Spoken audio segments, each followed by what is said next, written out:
no versículo 20. Na semana passada nós já estudamos esse capítulo, versículo, e hoje nós vamos dar continuidade nele. Mas eu acho que está com um probleminha aqui. Está com eco. Vou ver se eu resolvo.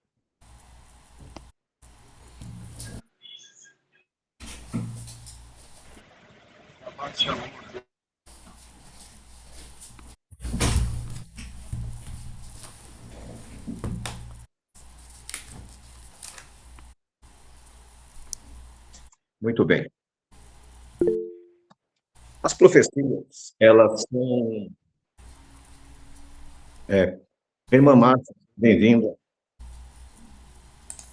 As profecias, elas são bem complexas. Irmãos, me perdoe, eu vou sair, está dando eco, está retornando, está retornando. Senão a gente...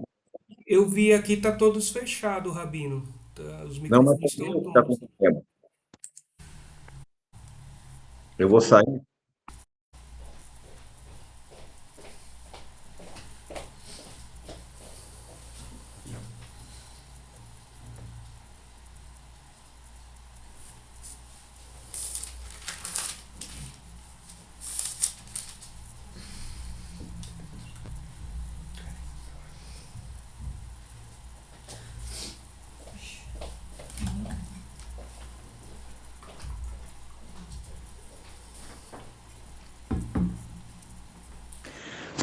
Agora vamos ver se dá.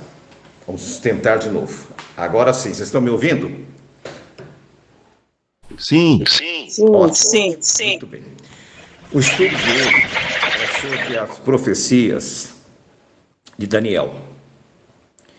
Quando você pega uma Bíblia hebraica, você, ao abrir a Bíblia e pegar os profetas, você vai estranhar que não vai encontrar o livro do profeta Daniel na sequência da Bíblia da Septuaginta, na sequência da Bíblia cristã. O livro de Daniel eles colocaram junto com os escritos. O que significa isso? Os escritos são livros, segundo eles, não inspirados. São livros de história. E Daniel foi colocado lá. E por quê? Foi colocado ali como se não fosse um livro profético, um livro inspirado. Porque é justamente esse livro que fala do Messias. E quando ele fala do Messias, ele dá datas matemáticas. E o tema de hoje é o Messias com hora marcada. Esse estudo, se você puder, depois que o irmão Danilo gravar, passar para as pessoas, seria interessante. Porque o que acontece? As pessoas, elas estão nas igrejas, lá elas têm o seu relacionamento com a irmandade, com os pastores. De repente, ela se encontra no que é chamado Techuvá e restauração. E muitos descobrem que ela tem raízes hebraicas da fé. E ela começa a querer voltar para suas raízes. Muitos acreditam que o judaísmo seja a religião oficial das Escrituras Sagradas. E a pessoa volta. Quando ela chega, ela vai se deparar com alguns probleminhas. O primeiro, o judaísmo diz que Yeshua não é o Messias, que eles estão esperando o Messias ainda. Muitos acreditam que o Messias já nasceu, está esperando para se revelar. Só que aí nós temos um probleminha. O profeta Daniel, ele profetizou 500 anos antes do nascimento de Yeshua, a data, a época e o período do ministério de Yeshua. No século 3, 2 para 3, Robson, seja bem-vindo, houve o Rabi Akiva. Esse Rabi Akiva, ele tinha muitos discípulos. E ele orientou que deveria se refazer as contas do calendário. Por isso que nós para Shenolã, os judeus caraítas, nós estamos entrando agora no ano 6025. O judaísmo está em 5.785. 240 anos de diferença. Por que disso? Eles ignoraram, nesse período, quando foi feita a revisão do calendário por Akiva, eles ignoraram uma parte dos imperadores persas. No período persa, eles omitiram 180 anos. E depois nós temos mais 60 anos, que foi eles esqueceram de computar o ano zero, e outros fatos que ocorreram na história. Por que que eles, naquela ocasião, eles fizeram essa mudança do calendário? Por um motivo simples. Se mantivesse o calendário como ele estava, os judeus entenderiam que na época que Yeshua nasceu, entre 6 ao ano zero do nosso calendário, o Messias chegaria. Então essa mudança que eles fizeram foi para apagar a existência de Yeshua profeticamente.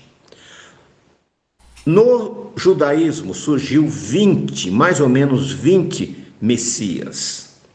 O mais famoso dele foi Bar Koba, do ano 130 a 135.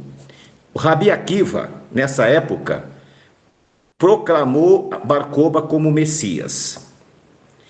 E esse Bar Koba era um fariseu zelote. Ele conseguiu expulsar uma guarnição do exército romano, que era apenas 6.000 homens.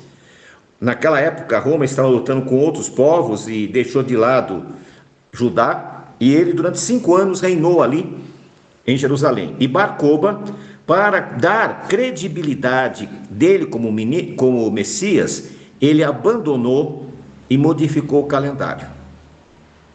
Hoje nós vamos estudar e vamos ver que tanto o período do ministério de Yeshua, como a época que Yeshua deveria aparecer, profetizados por Daniel, foram exatos. Então, o título desse estudo de hoje é o Messias com hora marcada. Um outro fato que fez com que os judeus não entendessem Yeshua, porque eles esperavam que Yeshua chegaria, expulsaria os romanos, estabeleceria o reino, e eles passariam a ser uma nova Roma. Ou seja, os judeus iriam governar o mundo. Eles não estavam pensando, em hipótese alguma, em um reino milenar, a restauração do Éden. A preocupação não era essa. A preocupação deles era que eles queriam governar, a tal ponto que a mãe de 2 apóstolos, 2 discípulos de Yeshua, chegou para Jesus e disse: Mestre, Rabino, Rabino, eu gostaria que os meus filhos ficassem um de cada lado quando o Senhor estabeleceu o seu reino. De boba ela não tinha nada. Ela imaginava que Yeshua ia ser o rei, e ela queria que um fosse o primeiro-ministro e o outro fosse o ministro das finanças. Era isso que passava na cabeça daquelas pessoas. Eles não estavam pensando em reino dos céus, eles não estavam pensando em milênio, eles não estavam pensando na restauração do Éden, nada disso.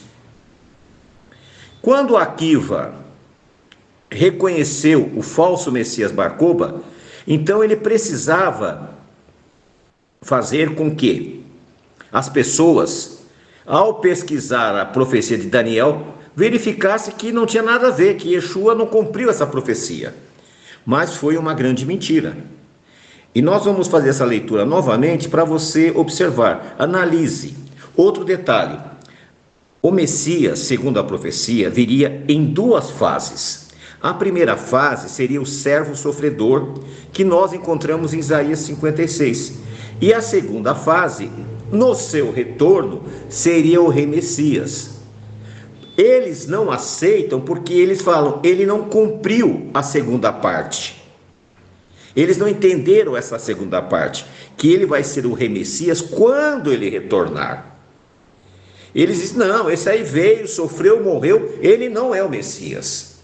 E eles pegam Isaías 56, que vocês conhecem a maioria, e eles começam a dizer que Isaías 56 é uma profecia para o povo de Israel.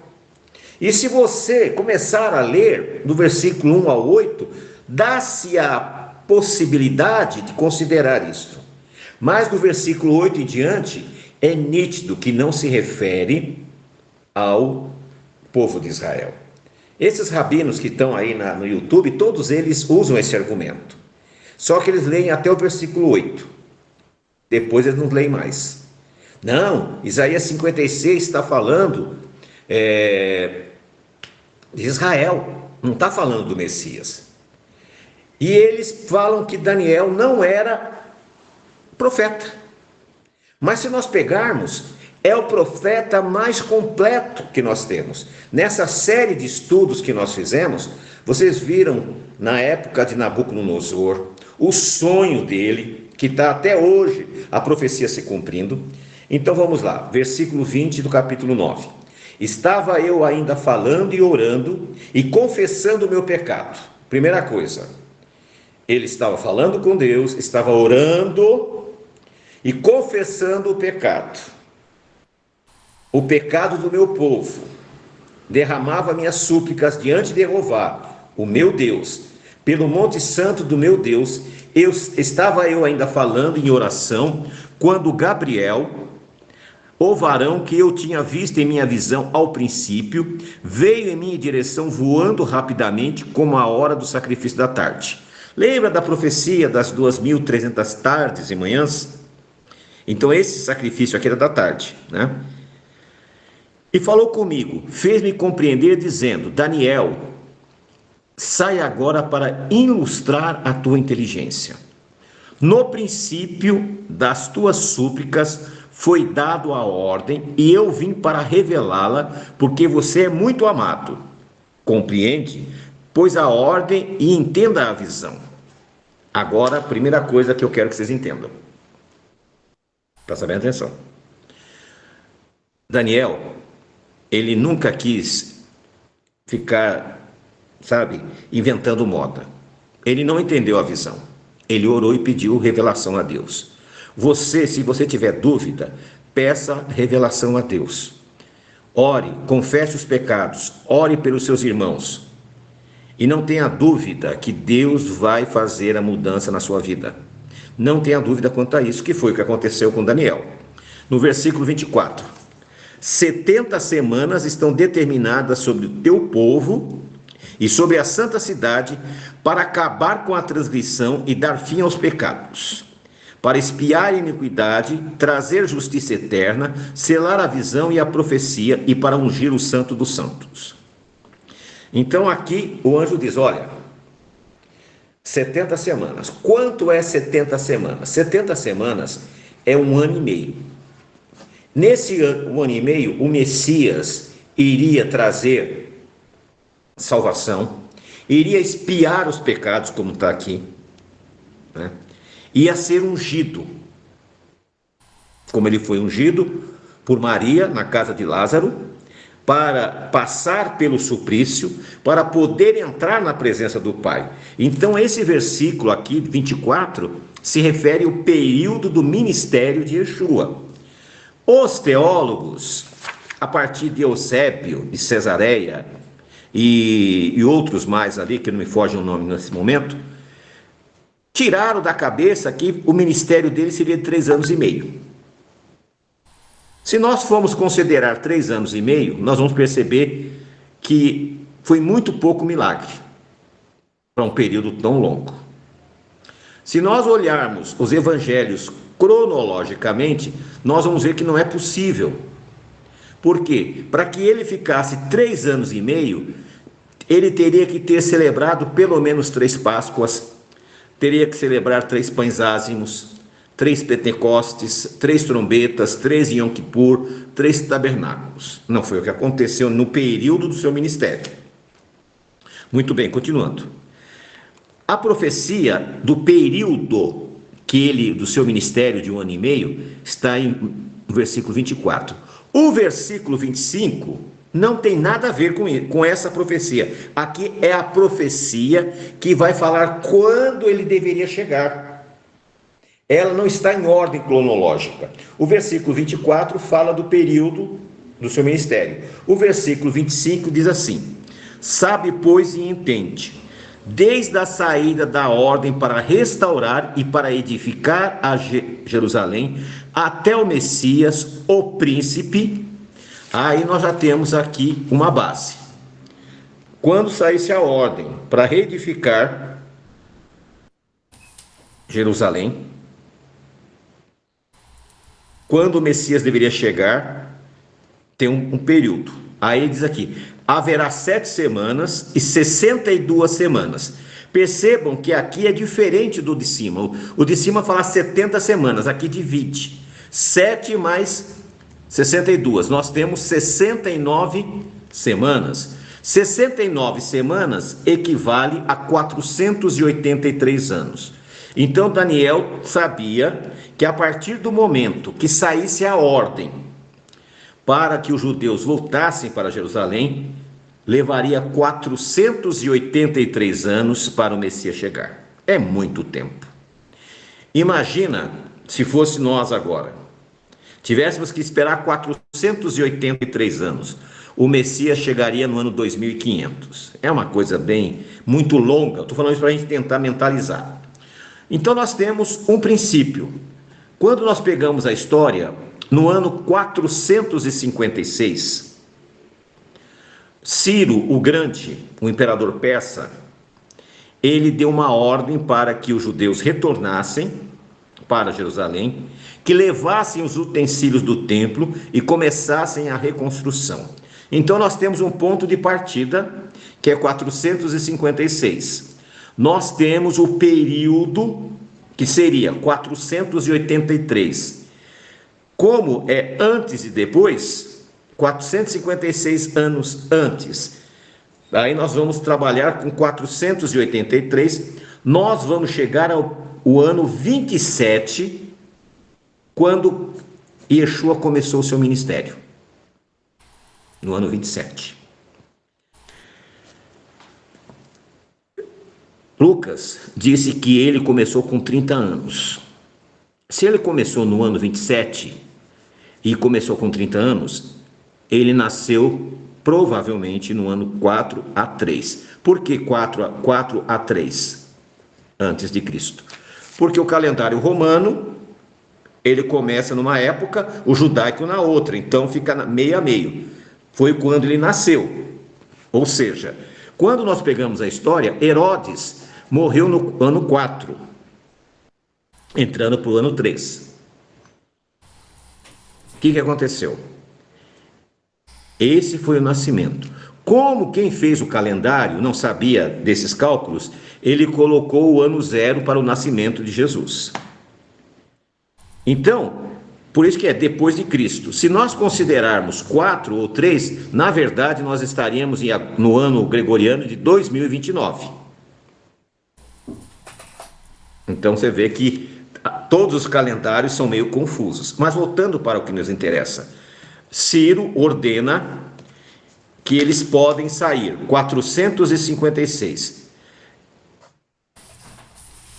483 anos, segundo a visão de Daniel. O ministério de Yeshua começou no ano 27 e termina no ano 28 e meio. Esse é a conta das Escrituras Sagradas.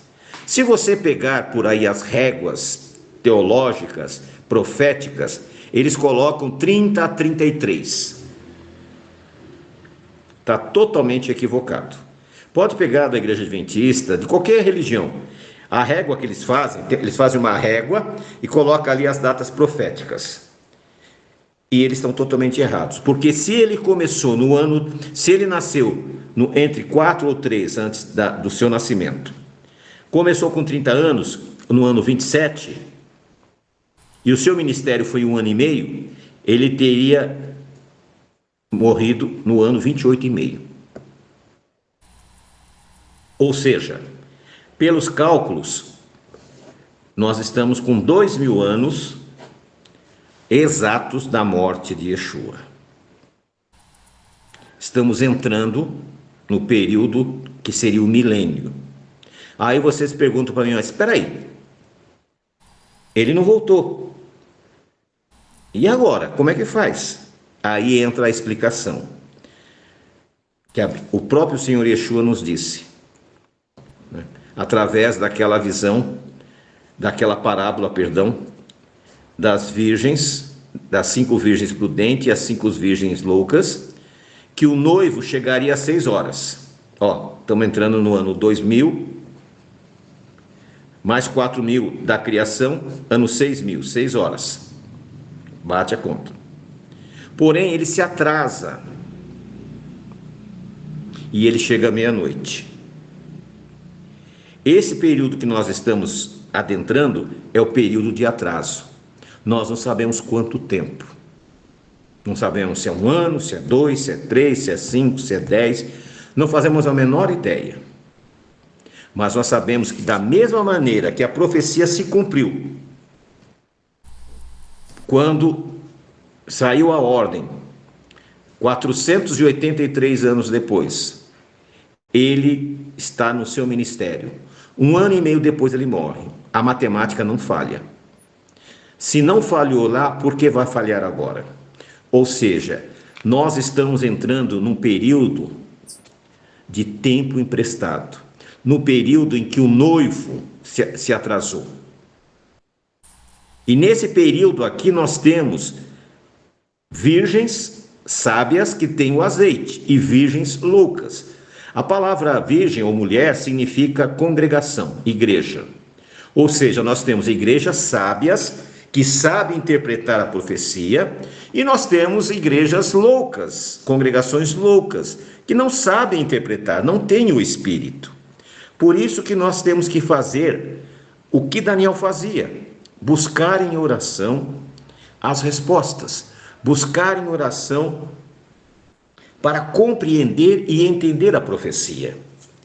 Então nós estamos aqui dentro desse período, e quando nós entrarmos no versículo 25, diz assim: sabe, pois, e entende que desde a saída da ordem para restaurar e para edificar Jerusalém, 456, até o Messias, o príncipe, haverá 7 semanas e 62 semanas, ou seja, 483 anos. E voltará a edificar a praça ou muro, mas isso em tempos angustiosos. Agora presta atenção no versículo 26. Aqui já é outra profecia. Nós temos aqui 2 profecias. Uma profecia do tempo do ministério. A outra profecia quando ele viria. Agora nós vamos entrar na outra. E depois das 62 semanas será tirado a vida do Messias. Olha só que coisa esplêndida essa profecia. No final dos 483 anos, partindo do ano 456, quem iria morrer? O Messias. E quem morreu? O Messias. Como alguém pode passar na mente que Jesus não é o Messias? A matemática não falha. Vou ler de novo. E depois das 62 semanas será tirada a vida do Messias. E não terá nada. Agora entra uma outra profecia. O povo de um príncipe que há de vir destruirá a cidade e o santuário, e o seu fim será como inundação. Até o fim da guerra durarão devastações. Ou seja, ele morre no ano 28 para 29.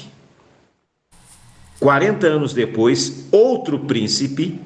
Agora, quem é esse príncipe? Tito, filho do imperador Vespasiano, destrói a cidade, destrói o templo. Então, praticamente 40 anos depois, você percebe que em 3 versículos nós temos 3 profecias distintas. Então, quando você vai ler a Bíblia, você tem que ver esses detalhes. E aqui está falando de Ciro, que dá a ordem, do período profético do ministério, quando ele surgiria e quando a cidade seria destruída. E ele fará um pacto firme com muitos por 1 semana. E na metade da semana será o sacrifício e a oferta. E sob a asa do templo estarão horríveis abominações. E isso até que a ruína decretada se derrame sobre o desolador. O que ele está dizendo aqui? O pai dele, o pai de Tito, sitiou Jerusalém. Ficou um período muito longo. Porém, ele foi chamado às pressas para ir para Roma, porque o imperador havia morrido. E ele ordena que o seu filho, que estava na Síria, Tito, venha para Jerusalém. E o que aconteceu? Nesse momento em que Vespasiano deixa a cidade, nós estamos falando do ano 69, mais ou menos, 68, 69. O que aconteceu? Ele vai embora. E aí uma outra profecia se cumpre. A profecia se encontra em Mateus 24. Olha que coisa esplêndida.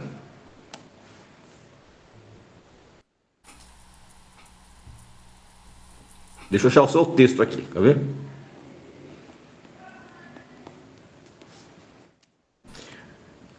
Mateus 24, 15.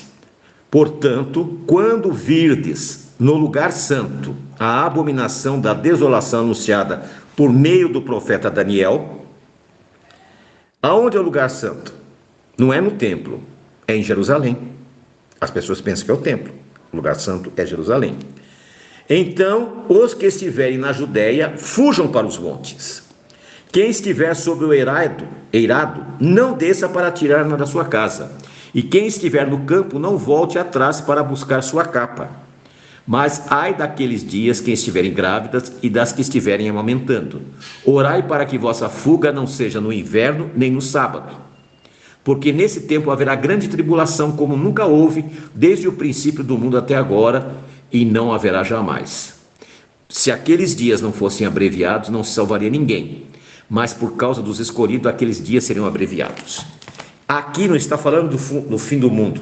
Aqui está falando do que aconteceu quando Vespasiano sitiou a cidade. Vocês podem ler sobre a destruição de Jerusalém, que foi coisa terrível. As pessoas passavam fome, passavam sede. As mães matavam seus filhos e comiam. Foi tempos terríveis. Porém, quando Vespasiano levantou acampamento e foi embora, os discípulos de Jesus lembraram dessa profecia e saíram de Jerusalém e foram embora. Aqueles que não acreditavam em Yeshua ficaram na cidade, porque acharam que tinham vencido. Logo na sequência veio Tito. Tito sitiou a cidade. Matava-se mais de 2.000 pessoas por dia crucificadas. Essas pessoas se aventuravam a sair da cidade para tentar arrumar alguma comida e eram mortas na cruz. Foi um tempo de sofrimento como nunca houve. Porém, nenhum dos seguidores de Yeshua pereceu. E isso serve de consolo para você, para mim. Se você se manter firme na palavra de Deus, se você manter íntegro na palavra de Deus, quando vir as 7 pragas sobre a terra, você será protegido. Da mesma forma que Elias foi alimentado, da mesma forma que Israel foi alimentado no deserto, você será protegido e alimentado, se você estiver numa aliança com o Senhor. Por isso a nossa insistência, irmãos, parem de ficar, sem saber para onde ir. Façam uma aliança com o Criador. Lá em Jeremias 31 diz assim: eis que faço uma nova aliança com a casa de Israel e com a casa de Judá. Essa aliança, ela está sendo feita através de Yeshua. Quando você estiver aliançado, quando você nascer de novo, você se tornar-se uma nova criatura, você estará garantido. Você não precisará se preocupar com as coisas que vão vir sobre este mundo. O Apocalipse nos dá sinais terríveis do que vai passar esse mundo. Mas você que estiver aliançado com Deus, da mesma forma que os discípulos de Yeshua, que estavam em Jerusalém, foram alertados e saíram de lá, e se você tiver a obra de Flávio Joséfo, você vai entender que não morreu sequer um messiânico, porque todos eles ouviram a palavra, só que eles conheciam o que estava escrito. Então, no estudo de hoje, o que nós entendemos? Tudo está determinado. Se alguém ainda tiver a coragem de dizer que Jesus não é o Messias, como dizem aí os antimissionários, é porque não sabe ler, é porque não sabe orar, é porque não tem o Espírito Santo na vida. Porque é tão claro, nós temos as datas, temos os acontecimentos. Procure aí na história e veja que ano que Ciro deu o decreto. 456, está lá. Depois você vai ver, faça a conta, 483. Aí você vai ver quando foi o ministério de Yeshua. Começa no ano 27, termina no ano 28,5. Ele começa o ministério com 30 anos. Ele morre com 31 anos e meio e ressuscita. E ascende ao Pai. Não tem como fugir disso. Agora, as pessoas fazem cálculos errados. Ficam tentando justificar números. Nós não temos que justificar números, nós temos que ver o que está escrito. E Yeshua alertou seus discípulos: ora, quando vocês verem acontecer isso, fique preparado. E ore para que não aconteça no sábado ou no inverno.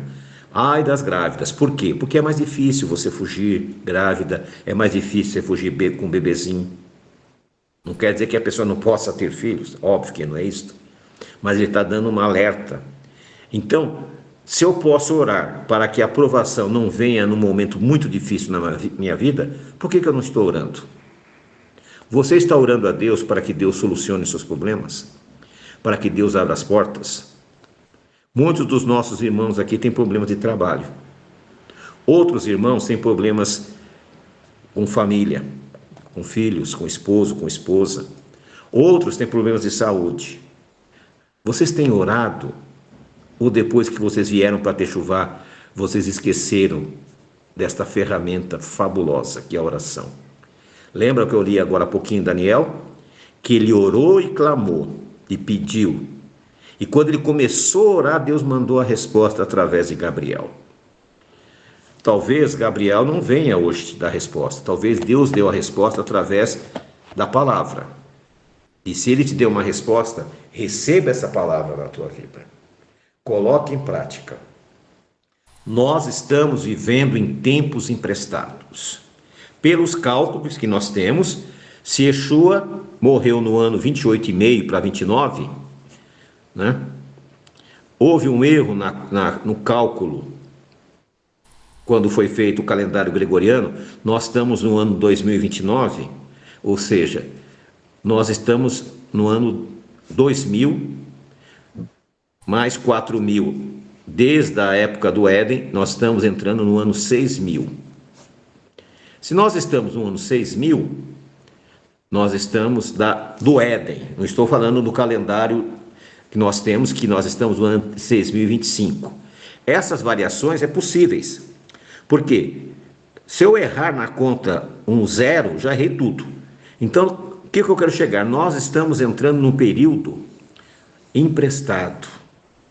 Um período que Deus está dando para nós, para que a gente reveja os nossos conceitos espirituais. Tá? Se nós pegarmos os cálculos que foram feitos, nós estamos no ano 6.025 e não 5.785, como diz o judaísmo. Por quê? Porque eles erraram propositalmente. A diferença é 240 anos, né? Essa diferença é muito grande. Então, enfim, 6.000, 6.025, não importa. Importa que nós estamos às portas da volta do Senhor. E a minha pergunta para você hoje: se Jesus voltar hoje, qual vai ser a justificativa? O que você vai dizer? Você vai se alegrar ou vai se entristecer? Eu espero que você se alegre, porque você está aqui buscando sabedoria. E quem busca sabedoria, Deus dá. Então comece a orar a Deus, para que Ele prepare você para ser uma pessoa integral. Se você está com dificuldade na questão do Shabá, o Senhor vai abrir uma porta. Se você está com dificuldade questões financeiras, o Senhor vai abrir uma porta. Se você está com dificuldade em questões familiares, Deus vai abrir uma porta.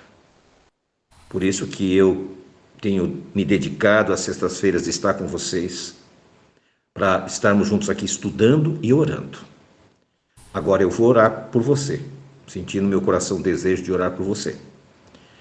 Receba essa oração como palavra do Senhor na tua vida e comece a pensar: o que eu faço para herdar o reino dos céus? Oremos. Senhor nosso Deus, em nome de Yeshua, Pai, nós damos graças por esse estudo, por ter nos mostrado o Messias com hora marcada, por termos mostrado como é preciso a tua palavra, por ter nos alertado como alertou os discípulos que deveriam sair de Jerusalém quando visse o sinal. E agora nós estamos vendo o sinal da sua volta. Por isso, Senhor, visita aqueles que estão aqui entre nós, que precisam de um emprego, que não trabalham o sábado. Visita entre nós aqueles que precisam resolver seus problemas familiares, aqueles que estão na justiça com alguma demanda, aqueles que estão com problema de saúde.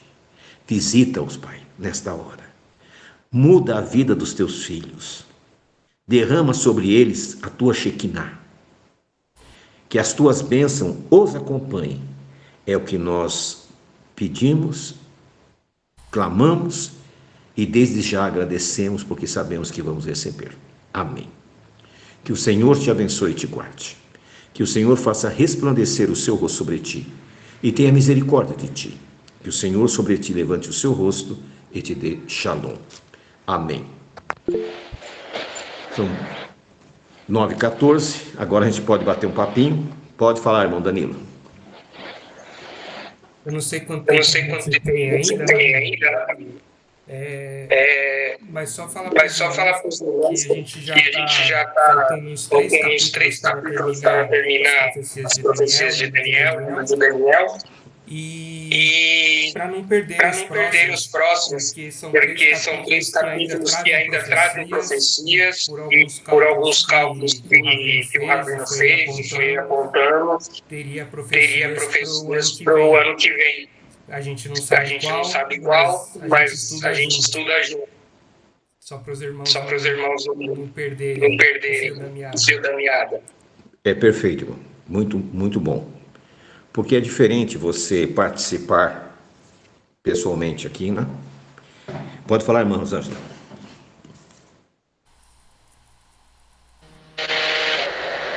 Shalom. É interessante que nem do bom cristão ignora a aflição do cara. Todos eles pagam. Todos eles viram que é um erro, mas todos eles se acostumaram com esse erro e vivem nesse erro. Porque eles pensam bem. Para que se faça restaure. Então nós vemos uma multidão de pessoas sendo levada ao mundo. Sendo levado ao erro. Eu também eu vi um cientista publicando que entre 2024 e 2026 seria um último pôr do sol antes do meio-dia. Ele chamou assim, judeu, ortodoxo, lá de Israel, fez um estudo com essa contagem perfeitamente pessoas, e eles estarem nas portas do último do sol, antes de uma chuva. Então só compactua com o que é o que todos eles sabem, mas não admitem. Publicamente estão errados. Ambos. Nosso calendário é errado. Não. Shabbat shalom. Shabbat shalom, obrigado, irmã. E só reforço aqui o que o irmão disse, que a irmã também falou. Nós estamos, faltam 3 capítulos, e a última profecia de Daniel, ela nos aponta para a última data profética da Bíblia. Por que digo data profética? Porque as demais não têm datas pré-determinadas, mas de Daniel tem. Por isso que o judaísmo escondeu esse livro, porque ele dá dados, e nós temos um dado muito bom, e nesse dia eu tenho certeza que vocês vão ficar de boca aberta. A última profecia de Daniel está para acontecer. São fatos, né? Deu microfonia, né, irmã? Aqui também deu um pouquinho de microfonia. Que pena. Viu, Rosângela? Se você puder repetir, deu microfonia, alguns irmãos não escutaram. Eu acho que vai continuar dando, não sei se ela puder até mandar esse áudio no grupo. Eu mando no grupo. Eu não sei porque no microfone. Eu mando no grupo. Ok, então. Ok. Mais alguém que gostaria de dar uma opinião? Ela vai mandar no... Viu, Gustavo? Ela vai mandar no grupo depois. Mais alguém? Irmã Maria, quer comentar alguma coisa? Não. Às vezes as pessoas pedem oração, né? Para os irmãos, a intercessão. Eu fico assim, porque a perseguição vai vir, independente de nós orarmos ou não. Nós temos que estar pronto para tudo. É duro, é dolorido, é o sofrimento, ninguém quer passar por ele. Mas nós temos que estar pronto para tudo e saber que é o fim de todas as coisas, né? Yeshua está vindo e nós temos que estar preparados, né? É isso que eu penso assim, né? Eu penso assim, tá bom? Oi, Shalom, Rabino. Rabino, é uma dúvida. Eu não sei se essa profecia também é correta ou não, que está no Apocalipse, né? Que a gente já bem no fim, né? Que o anticristo vai se levantar, né? E esse anticristo ele vai vir da região ali do Oriente Médio, é isso que o pessoal fala ali que vai ser como se fala, um árabe ali, né? Que falaram que ia ser um árabe, um sheik, alguma coisa desse tipo, que eles têm a profecia lá também de Mahdi, né? Que fala, né? Que é um sheik, né? Tudo lá que vai vir, provavelmente vai ser esse mesmo que vai ser o anticristo, ou vai ser uma outra pessoa na sua visão, Fabinho? Só um minutinho, irmã Rosângela, já soube a resposta, irmão William. O anticristo só pode ser uma pessoa contra Cristo. Não pode ser uma pessoa que fale de Cristo, a partir desse princípio. Automaticamente é uma pessoa que é contra Cristo, contra os cristãos. Quem são contra os cristãos? Quem são contra os judeus? Os muçulmanos. Porque existe árabe cristão. Então, os muçulmanos, os islâmicos, eles são contra Cristo. Por quê? No Alcorão diz que o Mahdi, que é o Messias islâmico, só virá quando todos os cristãos e judeus estiverem convertidos ao Islã. Se não se converterem, devem morrer. Por isso, esse ódio mortal dos islâmicos contra o povo judeu e cristão. Os árabes lá, os islâmicos, falam que os americanos, né, que seriam os cristãos, é o grande Satã, e o judeu, os pequenos Satã. Perfeito, irmã, perfeito, já lhe passo. E em Apocalipse, fala que o trono de Satanás é em Pérgamo. Pérgamo fica na Turquia.